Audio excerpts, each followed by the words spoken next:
Chess over the years has evolved and has had many developments, from initially being a form of story in which a great ruler tells his grieving mother about the death of his brethren, to then being used by master strategists to destroy and dominate their enemies in the battlefield, to eventually becoming the competitive game we all love to play and watch today. As a 7-year-old who was forced to sit in chess class, I did not like the game at all and viewed it with a very narrow vision of only securing the checkmate and winning the game. But as I approached this game after almost 7 years, I truly saw its historic and artistic relevance flash before my eyes.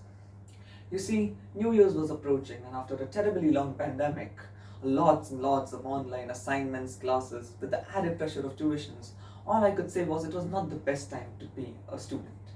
And I knew I wasn't alone. TED speeches have to be submitted by the 7th of January, said my mentor, and I went into panic mode. I had no idea what I was going to talk about, as procrastination, self-pity, and my own laziness had led me to this pathetic state of, what do I do?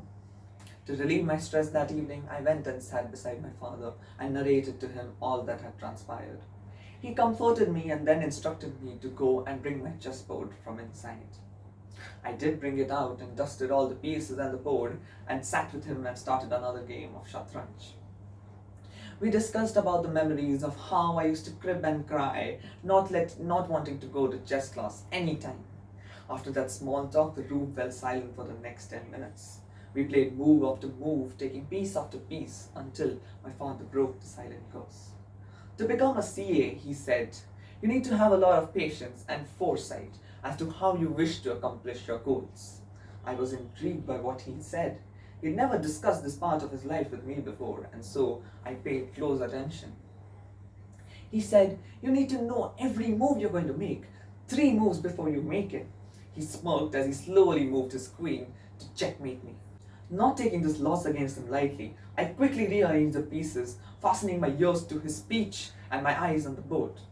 He said to him chess was not just a game, but a way of life one can choose by playing the moves which can either build or break his previous efforts. Like life, this chessboard entrapped in an 8x8 brings up multiple different challenges and queries in your way. It is you who decide to either face them or shake the hand and give up. The choice is yours. Besides making you vigilant and aware, this way of life called chess also gives you the strength and resilience to play till your last piece and gives you hope at every last move. It makes you humble at your victories and makes you accept defeat with honesty.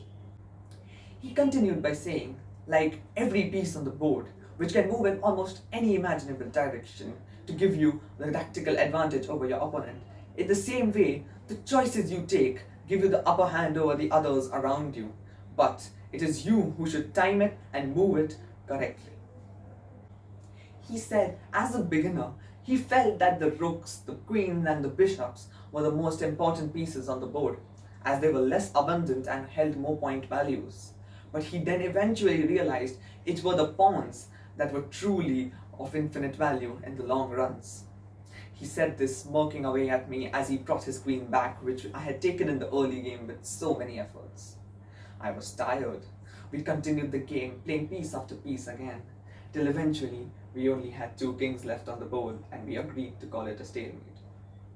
As my father got up, he looked at me one last time and said, it is not the big leaps that you take in life that are more defiant of your destiny.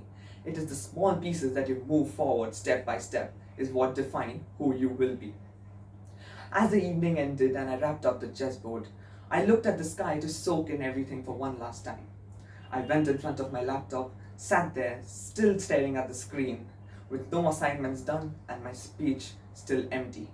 But this time, I approached it with a new vision, a vision of how I wish to live my life on a chessboard. Thank you.